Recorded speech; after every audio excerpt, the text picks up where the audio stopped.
हरे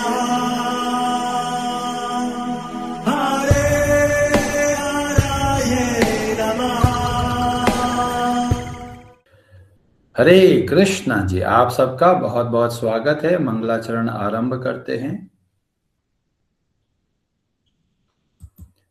ओम नमो भगवते वासुदेवाय। ओम अज्ञानतिमिरान्धस्य ज्ञानाञ्जनशलाकया चक्षुरुन्मीलितं येन तस्मै श्रीगुरवे नमः। नमः ओम विष्णुपादाय कृष्णप्रेष्ठाय भूतले श्रीमते भक्ति वेदांत स्वामिनिति नामिने नमस्ते सारस्वते देवे गौरवाणी प्रचारिणे निर्विशेष शून्यवादी पाश्चात्य देश तारिणे। जय श्री कृष्ण चैतन्य प्रभु नित्यानंद श्री अद्वैत गदाधर श्रीवासादि गौर भक्त वृंद।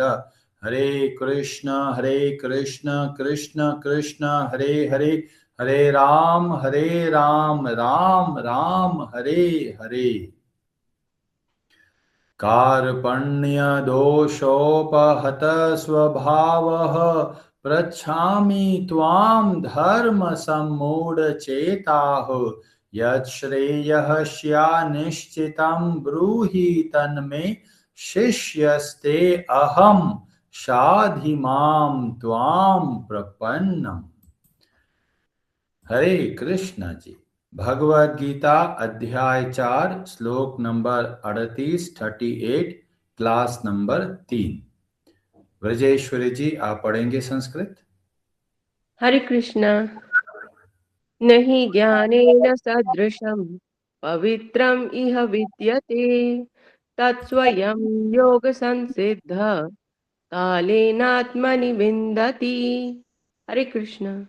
हरे कृष्ण। न कुछ भी नहीं ही निश्चय ही, ज्ञानेन ज्ञान से, सदृशम तुलना में, पवित्रम पवित्र, यह इस संसार में, विद्यते है, तत् उस, स्वयं अपने आप, योग भक्ति में, संसिद्ध परिपक्व होने पर, कालेन यथा समय, आत्मनि अपने आप में, अंतर में, विन्दति आस्वादन करता है।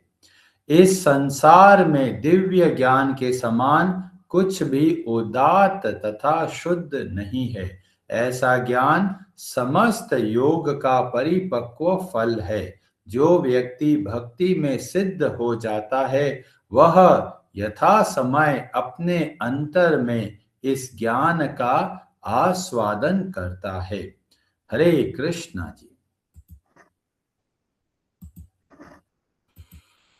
तो आज क्लास नंबर 3 के अंदर हम अध्ययन करने का प्रयास कर रहे हैं। जो पहली लाइन है, न ही ज्ञानेन सदृशम पवित्रम इह विद्यते। तो इस आदि लाइन से हमको पता चलता है कि एक थ्योरेटिकल नॉलेज होता है, एक प्रैक्टिकल नॉलेज होता है, एक किताबी ज्ञान होता है और एक वास्तविक ज्ञान होता है। उसमें बहुत अंतर होता है। बहुत सारे लोगों को बहुत सारी बातें पता है, चाहे आप पुराणों से पूछ लीजिए, चाहे उपनिषदों से पूछ लीजिए, पर जब हम उनके आचरण को देखते हैं कि किस तरीके से वे अपने शरीर का ध्यान रखते हैं, या किस तरीके से अपना समय का ध्यान रखते हैं, या किस तरीके से अपने संसाधनों का, रिसोर्सेस का, जैसे कि पैसा हुआ, उनको किस तरीके से देखते हैं, उससे पता चलता है कि इस व्यक्ति के अंदर किताबी ज्ञान है या फिर वास्तविक ज्ञान है। और हमने कथा बताना आरंभ किया था। ब्रह्म पुराण के अध्याय 228 228 के अंदर वर्णन मिलता है एकादशी के व्रत की महिमा, और उसी दिन एकादशी की जो रात होती है, उसमें जाग कर भगवान के नामों का जप करने की महिमा। तो इसमें बताया गया कि एक चांडाल होता है, जो चांडाल का स्थिति कैसे है कि सबसे लोवेस्ट कैटेगरी में आता है। उसके परिवार के अंदर एक व्यक्ति का जन्म हुआ जो भक्तों का संग करके बहुत अच्छे से भक्ति करने लग गया। नियमित रूप से एकादशी के व्रत का पालन करता और हर एकादशी की रात को भगवान के मंदिर के बाहर बैठकर भगवान के नामों का जप करता था, कीर्तन करता था। ऐसा बहुत समय बीत गया और एक एकादशी का समय आया तो उन्होंने सोचा कि मैं जाके कुछ फूल भगवान के लिए लेके आता हूं। तो पास में जंगल में जाते हैं, सुगंधित पुष्प उनको मिलते नहीं, थोड़ा और गहराई में जाते हैं और इतना भयंकर जंगल हो चुका होता है कि वहां पर रोशनी भी नहीं आती, तो अंधेरा सा रहता है। मतलब ऐसे जैसे शाम का समय होता है, ऐसा वो भयानक जंगल दोपहर के समय में भी होता है क्योंकि इतना घना होता है। तो सुगंधित पुष्प दिखते हैं, वो पुष्प लेने के लिए जैसे ही अपना हाथ खड़ा करता है, पीछे से भयंकर आवाज आती है और जैसे ही पीछे मुड़ के देखता है तो उसके सामने खड़ा होता है ब्रह्म राक्षस। ब्रह्म राक्षस एक स्पेशल कैटेगरी है, बहुत छोटी कैटेगरी के होते हैं, उनको बोलते हैं प्रेत। प्रेत का मतलब होता है वह व्यक्ति जो मर चुका है और जिनका वायु का शरीर होता है। तो प्रेत क्या करते हैं? प्रेत मानसिक तनाव देते हैं। मानसिक तनाव कैसे देते हैं कि बैठे हैं घर में, अचानक कहीं आवाज आ रही है या फिर कोई विंडो खुली है बार बार बज रहा है या कोई दरवाजा बज रहा है या कोई आवाज आ रही है या फिर लगता है कोई हमारे पीछे खड़ा है और जब पीछे देखते हैं तो कुछ भी नहीं होता। तो इस तरह का प्रेत क्या करता है? मानसिक तनाव देता है। और उससे ऊपर बहुत तरह तरह की कैटेगरी है और सबसे बड़े होते हैं ब्रह्म राक्षस। जो ब्रह्म राक्षस जो वास्तव में हमको नुकसान पहुंचा सकते हैं, हमको मार सकते हैं या हमको तकलीफ दे सकते हैं। तो अभी सामने खड़ा है एक बहुत बड़ा विशाल ब्रह्म राक्षस और सामने खड़ा है चांडाल। और ऐसी परिस्थिति में हम अगर अपने आप को देखते हैं तो सोचिए कि हमारा उस समय क्या स्थिति होगी। या तो बेहोश हो जाएंगे या तुरंत भागने का प्रयास करेंगे या समझ में नहीं आ रहा क्या करें। तो ऐसे समय में हमको पता चलता है कि ये हमारा जो ज्ञान है वह किताबी ज्ञान है या फिर वास्तविक ज्ञान है। और हमारे जीवन में ऐसी परिस्थिति, ऐसे ब्रह्म राक्षस हर रोज आते हैं। तो बोलेगा प्रभु जी हमारे तो ऐसा कुछ ब्रह्म राक्षस आता नहीं है। हमारे पास में ब्रह्म राक्षस आता है विपत्ति के रूप में और वो तरह तरह का रूप धारण करता है, खासकर रूप धारण करता है भोगों के रूप में। जैसे हमने बहुत अच्छे से सुना है कि ये शरीर भगवान की संपत्ति है, इस शरीर का हमको ध्यान रखना है। ये तो हो गया किताबी ज्ञान। अब प्रैक्टिकली जब हम करने लगते हैं तो हमें देखते भी हमको भोजन का विशेष ध्यान रखना है। कोई भी प्रोसेस्ड खाना नहीं खाना है, यथासंभव घर में खाना बनाकर भगवान को भोग लगा के खाना है। ये सब अच्छा चल रहा है और अचानक मन के अंदर आवाज आती है, अरे बहुत दिन हो गया समोसा कचौरी नहीं खाया है, मिठाई नहीं खाया है, केक नहीं खाया है, पास्ता पिज्जा नहीं खाया है, क्या करें? जाके खा के आते हैं। बहुत मेहनत कर लिया है, अभी क्या करेंगे? ऑर्डर कर देते हैं, बटन दबाओ खाना मिल जाएगा। कौन इतनी मेहनत करेगा? अब भोग हमारे सामने आ गए हैं, हमारा मन हमको खींच रहा है और हमें याद आ रहा है ये शरीर भगवान की संपत्ति है, क्या इसको खाना चाहिए या नहीं खाना चाहिए? क्योंकि जो खाना प्रोसेस्ड है वो वास्तव में बीमारी का घर है जो हमारे शरीर को नुकसान पहुंचाता है। अब हमारे सामने एक विपत्ति खड़ी हो गई है। सामने स्वादिष्ट व्यंजन दिख रहे हैं पर बुद्धि बोल रही है ये स्वादिष्ट व्यंजन दिख रहा है पर वास्तव में ये एक बीमारी है।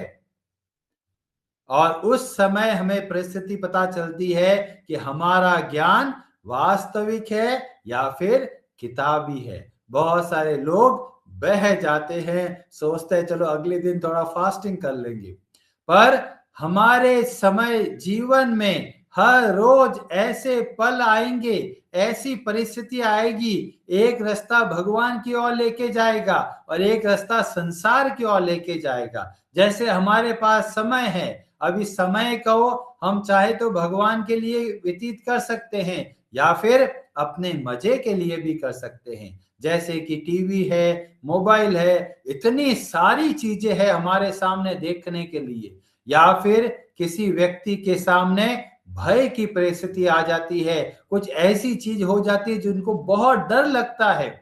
ऐसे समय में हमारा क्या आचरण होता है, उससे हमको पता चलता है कि हम वास्तविक ज्ञान की ओर कितना बड़े हैं और कितना हमें केवल किताबी ज्ञान है।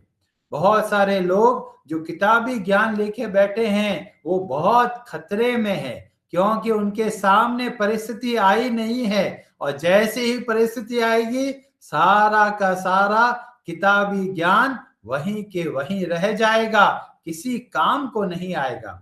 जैसे कोई नया नया आदमी होता है, वो आर्मी ज्वाइन करता है, सोल्जर हो जाता है और सोचता भी अब तो मैं बंदूक लेके दुश्मनों को मारूंगा। बंदूक ले लेता है पर ढंग से चलाना नहीं आता और ऐसे गोली मारता है, खुद को ही लग जाता है। ऐसे ही किताबी ज्ञान बहुत खतरनाक है, क्योंकि वो हमको धोखे में रखता है। वो सोचता हमको तो बहुत आता जी, 10 बार 20 बार भगवत गीता हमने पढ़ रखी है। ये बहुत खतरनाक स्थिति है। जब तक उस ज्ञान को हम धारण नहीं करते तब तक वह ज्ञान हमें ज्यादा लाभ नहीं दे पाता। अभी चांडाल खड़ा है, सामने ब्रह्म राक्षस खड़ा है। चांडाल के हृदय में किसी प्रकार का डर नहीं है, वैसे के वैसे खड़ा है और बहुत आराम से बात कर रहा है। सोचिए अगर सामने शेर खड़ा हो, क्या स्थिति होगी हमारी। यहां पर तो ब्रह्म राक्षस है जो शेर को भी खा जाता है। अब ब्रह्म राक्षस और चांडाल आमने सामने खड़े हैं और ब्रह्म राक्षस बोलता है, मैं बहुत भूखा हूं, कई दिनों से मैं भूखा हूं, आज मैं तुमको नहीं छोड़ूंगा। और वो पकड़ लेता है चांडाल को। अभी पकड़ में आ चुका है, भाग भी नहीं सकता। चांडाल एक बात बोलता है कि तुम्हें अगर मेरे को मार के अपना भूख को शांत करना है तो तुम कर सकते हो, पर मेरी एक प्रार्थना है। तो पूछते हैं, क्या प्रार्थना है तुम्हारी? कि आज के दिन मेरे को छोड़ दो। कि आज क्या है स्पेशल? कि आज एकादशी का दिन है, मैं एकादशी का नियम बनाया है कि एकादशी का व्रत का पालन करूंगा, रात को जाग कर भगवान का कीर्तन करूंगा और अगले दिन मैं वापस आ जाऊंगा। ब्रह्म राक्षस हंसता है, कौन वापस आता है, कैसे भरोसा करूं तुम्हारे ऊपर। तो चांडाल बोलता है, मैं केवल अपने वचन दे सकता हूं कि तुम मुझ पे भरोसा करो, मुझे ये पुष्प लेके जाने दो, मैं भगवान को अर्पण करता हूं और भगवान को अर्पण करने के बाद में जो मैं जागरण करके अगले दिन मैं आ जाऊंगा। बहुत डिस्कशन चलता है, फिर फाइनली ब्रह्म राक्षस बोलता है, ठीक है, मैं तुम्हारे ऊपर भरोसा करता हूं, तुम जाओ और कल इसी समय आना, मैं तुम्हारी प्रतीक्षा करूंगा। और चांडाल सारे पुष्प लेकर और जाता है सीधे भगवान हरि के मंदिर में और वो सुगंधित पुष्प देता है वहां के पुजारी को कि ये पुजारी जी, आप ये भगवान को पुष्प अर्पण कीजिए। और पुष्प अर्पण कर देते हैं और पंडित जी वापस अपने चले जाते हैं घर। और वहां पर रात भर बैठकर चांडाल बहुत अच्छे तरीके से भगवान के नामों का जप कर रहा है, कीर्तन कर रहा है। उसको थोड़ा भी डर नहीं लग रहा है कि कल उसका अंतिम दिन है, थोड़ा भी डर नहीं लग रहा।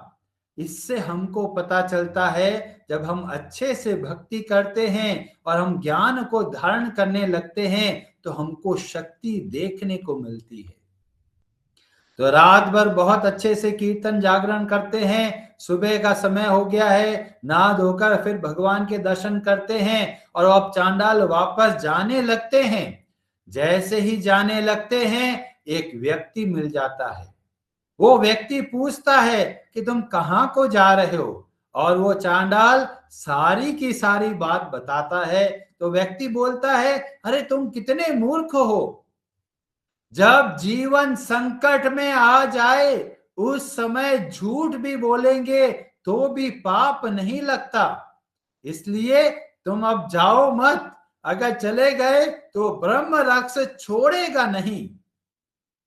पर चांडाल बोलता है, मैंने अपने वचन दिए हैं, मैं भगवान का भक्त हूं और इसीलिए मुझे शरीर की परवाह नहीं है, मैं जैसा वचन दिया है उसके हिसाब से कार्य करूंगा।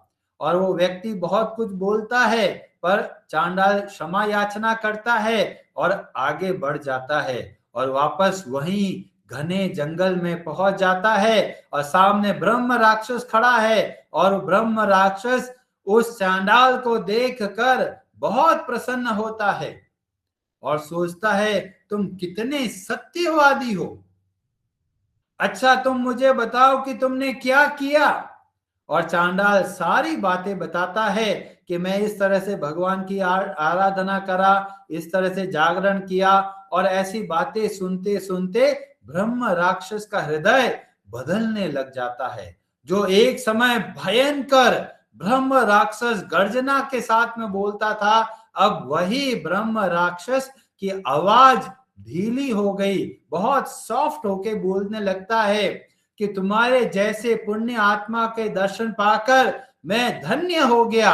तुम भले ही चांडाल जाति के हो, पर वास्तव में बहुत उच्च कोटि के ब्राह्मण के समान हो, इसलिए मैं तुमसे प्रार्थना करता हूं। और चांडाल बोलता है, बताओ क्या मैं सेवा करूं तुम्हारी। तो ब्रह्म राक्षस बोलता है कि मुझको तुमने इतने समय जो एकादशी किया है उसमें से एक एकादशी के जागरण का जो पुण्य मिलता है वो मेरे को दे दो। केवल एक रात का जो पुण्य मिलता है उसके माध्यम से मुझको मुक्ति प्राप्त हो सकती है। वास्तव में मैं इस ब्रह्म राक्षस के शरीर में बहुत दुख पा रहा हूं। तुम एक आदि एकादशी, केवल आदि एकादशी रात के जो जागरण किया, केवल उसका पुण्य दे दो। तो चांडाल बोलता है, अरे उस पुण्य को लेके क्या करूंगा, तुम मेरे शरीर ले लो, खा लो और फ्री हो जाओ। तो ब्रह्म राक्षस बोलता है, नहीं, अब मैं तुमको नहीं मार सकता, क्योंकि मुझे लगता है तुम्हारी कृपा से मेरा उद्धार हो सकता है। तुमको खा लिया तो एक समय की भूख ही खत्म होगी, पर अगर तुम मुझ पे कृपा करोगे तो वास्तव में मैं इस ब्रह्म राक्षस के शरीर से मुक्त हो जाऊंगा। और वहां पर चलता है नेगोशिएशन, डिस्कशन चलता है। चांडाल बोलता है, इतना मैं नहीं दे सकता। तो ब्रह्म राक्षस बोलता है, ठीक है, उस रात्रि का जो पुण्य है उसमें से आधा फल दे दो। वो चांडाल बोलता है, वो भी मैं नहीं दूंगा, तुम मेरा शरीर ले लो। तो इस तरह से बहुत डिस्कस बोलते हैं। फिर फाइनली ब्रह्म राक्षस बोलता है, तुम तो भगवान के भक्त हो, भगवान के भक्तों के हृदय में दया का भाव होता है, क्या मेरे प्रति दया का भाव नहीं दिखाओगे। जैसे ही यह बात बोलते हैं भगवान का स्मरण आता है और तुरंत चांडाल बोलता है, ठीक है, जितना तुमको चाहिए उतना पुण्य मैं तुमको देता हूं। और जैसे ही ऐसा बोलते हैं तुरंत ब्रह्म राक्षस अपने आप को बहुत धन्य समझता है कि अब तुमने मुझे आशीर्वाद दे दिया है, अब मेरा उद्धार अवश्य हो जाएगा। और यह कहकर चांडाल अपनी जगह पर चला जाता है और जो ब्रह्म राक्षस है, भगवान की कृपा प्राप्त होती है, थोड़े समय में अपना शरीर का त्याग कर देता है, ब्रह्म लोक को जाता है। पर अभी हृदय पूरा शुद्ध नहीं हुआ, फिर अगला जन्म होता है, एक ब्राह्मण बनता है जो भगवान का भक्त बनकर फिर भगवान के धाम को जाता है। तो ये बहुत अद्भुत कथा है, बहुत सारी शिक्षाएं हमको इससे प्राप्त होती है, पर समय का अभाव है, इसीलिए मैं इस कथा को यहाँ पर विराम देता हूं। हरे कृष्णा जी, आप सबका बहुत बहुत धन्यवाद। आज की कथा के संबंध में आपका कोई प्रश्न हो तो आप पूछ सकते हैं। आज की कथा से आपको क्या शिक्षा मिली, अगर आप कुछ कहना चाहते हैं तो आप कह सकते हैं। ब्रजेश्वरी जी, आप कुछ कहना चाहते हैं? हरे कृष्णा प्रभु जी। हरे कृष्णा जी। बहुत अच्छी क्लास थी। ये था कि आप इसमें एक छोटा सा टेक अवे क्या दे सकते हैं कि जैसे कि बताया कि हमें डेली ही ब्रह्म राक्षस जो है हॉन्ट करते हैं। हमारी डिजायर्स, हम जहां भी देखते हैं भटक जाते हैं, फोन उठाएंगे किसी काम से, पर उसको करना तो 2 मिनट का कुछ काम होता है और पहुंच जाते हैं यूट्यूब में, इंस्टाग्राम में, कहीं पे भी, और 1-2 घंटा चला जाता है। खाने का सोचते हैं तो पूछे ही मत, कुछ ना कुछ माइंड में लोगों के चलता ही रहता है, डिजायर्स लाइक तो आती ही रहती है कि आज ये कर लें वो कर लें। तो एक स्मॉल टेक अवे कि इससे हेल्प हो सकती है, ऐसा सिचुएशन आने में आप कैसे अपने आप को कंट्रोल करें, तो वो थोड़ा आप देंगे तो बहुत अच्छा रहेगा। तो इसका उत्तर भी अगली लाइन में है, जिसमें भगवान बताते हैं, जब कालीन शब्द का प्रयोग करते हैं तो उसमें बताते हैं एक दिन के अंदर बदलाव नहीं आएगा। जब हम देखते हैं 50 तरह की इच्छाएं आती है तो 50 पर एक साथ कभी भी विजय प्राप्त नहीं कर सकते। हमको सबसे कमजोर जो इच्छा है, जो हमको नुकसान पहुंचाती है, वहां से स्टेप आरंभ करना है।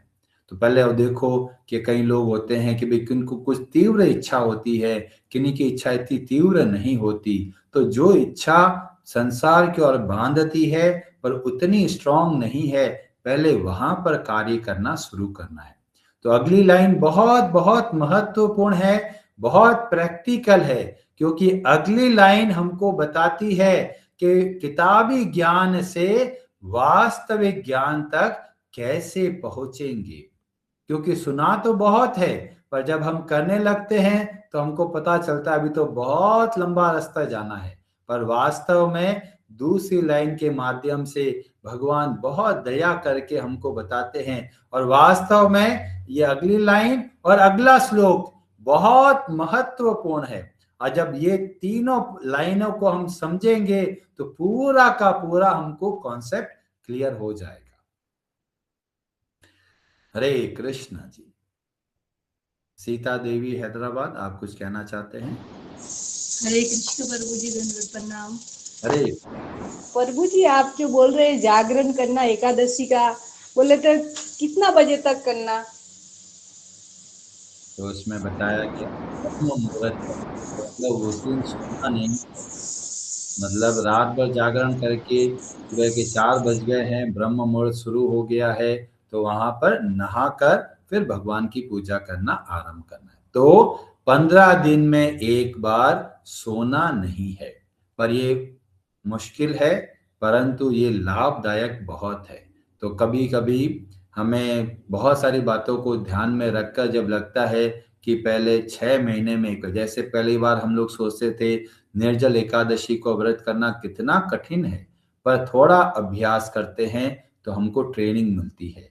ऐसे ही हमको ये जरूरी है कि एक ऐसा समय आता है जब हमको अपने नींद पर कंट्रोल करना सीखना चाहिए। जैसे हमें उदाहरण मिलता है अर्जुन के बारे में, उनको एक शब्द का प्रयोग करते हैं गुड़ाकेश, मतलब जो अपनात्रिक में नींद पर विजय प्राप्त कर चुका हो। तो ये स्पेशल विज्ञान है, पर मुख्य उद्देश्य है अभ्यास, जो हम लोग अगला जो लाइन है उसमें हम लोग ये सीखने का प्रयास करेंगे। हरे कृष्णा जी। हरे हरे नमः।